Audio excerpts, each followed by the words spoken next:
مرحبا بك أختي في قناتي لا تنسى. إذا كنت من النساء اللي كيغضبوا يحسوا بدقات قلبهم تتسارع واليدين ترجف والكلام يتقطع، فهمتي ما كيش وحدك، يعني أنا ثاني راني معك. وهذا الفيديو معمول ليك باش تفهمي واش يصرى فيك وقت الغضب، وباش تتعلمي تتحكمي في أعصابك خطوة بخطوة وبهدوء، وما تخليش الأعصاب تدمرك. تعلمي كيفاش تواجههم يعني لصالحك. اولا الارتجاف وقت الشجار ماشي ضعف، وهذا واش فهمونا الناس باللي يقولوا بلي راه ضعف ولا حالة نفسية صارت لك في الصور ولا اي شيء اخر. انا راح نعطيه لك من منظوري انا. هذه مجرد استجابة طبيعية من الجسم، يعني وقت التوتر الشديد. كما على بالنا الجسم يدخل في حالة طوارئ، يعني كي يكون كاين مشكل الجسم تاعنا يدخل في حالة طوارئ.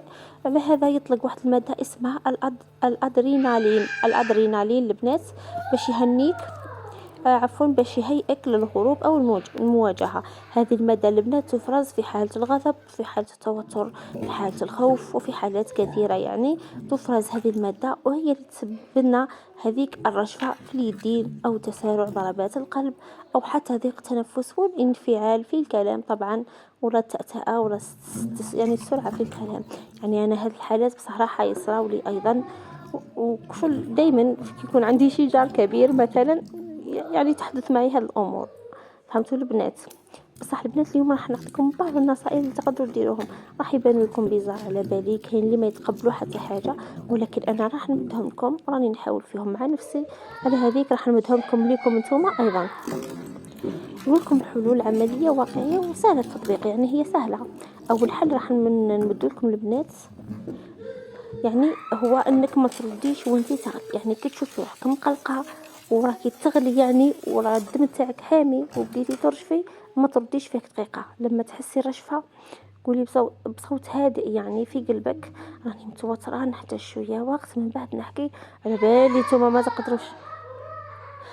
نتوما ما تقدروش اسفه البنات، يعني صوت الاطفال على بالكم رانا في العطله، مانيش حابه يعني نعيط عليهم، حبيت نخليهم براحتهم راهم يلعبوا يعني ويستمتعوا. المهم البنات يعني على بالي باللي ما تقدروش تهدوا الهضره مع رواحكم، ولكن حاولوا تعودوا نفوسكم على هذه الطريقه ولا هذا الكلام اللي يهدئ الاعصاب.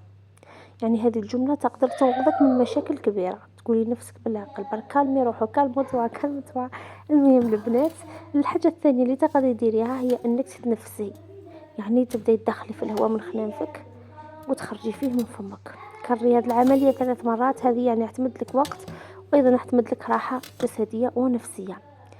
يعني وثاني كاين حل ثالث اللي تقدري ديريه، هي انك تخدمي حاجه بيدك. مثلا كان عندك مشكل مع الزوج تاعك ولا مع جوزتك ولا مع زلفتك، حاولي تقطعي مثلا حاجه، ولا سيرتو لا كنتي في الدار، يعني ديري حاجه صغيره في يدك، مثلا تغسلي الماء، تقطعي، تكوي، اي حركه تقدري تفرغي بها الطاقه السلبيه نتاعك. تقدري حتى تلعبي بشعرك عادي.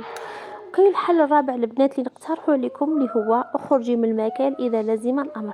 يعني البلاصه اللي شفتي فيها بلاك توترتي وبديتي تشعلي مثلا في شومبره، روحي لمكان اخر، مثلا روحي للحمام، الحمام سيسير واحد ما يقدر يلحقك، روحي للتواليت ديريكت، يعني سمحوا لي على الكلمه، روحي للتواليت يعني ودخلي اسقفي الباب، ولا روحي للبالكون، ولا مهم تروحي لاي بلاصه اللي تقدر تحميك من تصرف تقدري تندمي عليه من بعد.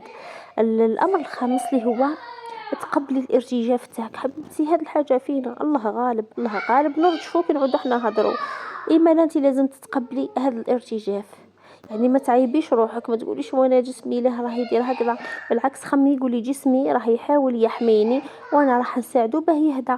يعني كما قلت لكم هذيك الماده تفرز عند التوتر، الجسم تاعنا راه يقول لك اهربي ولا راه يقول لك واجهي. صافي انت راح تحدي الموقف تاعك كيفاش راح يكون بالخطوات اللي كنت ذكرتهم من قبل، راح تخفي من التوتر.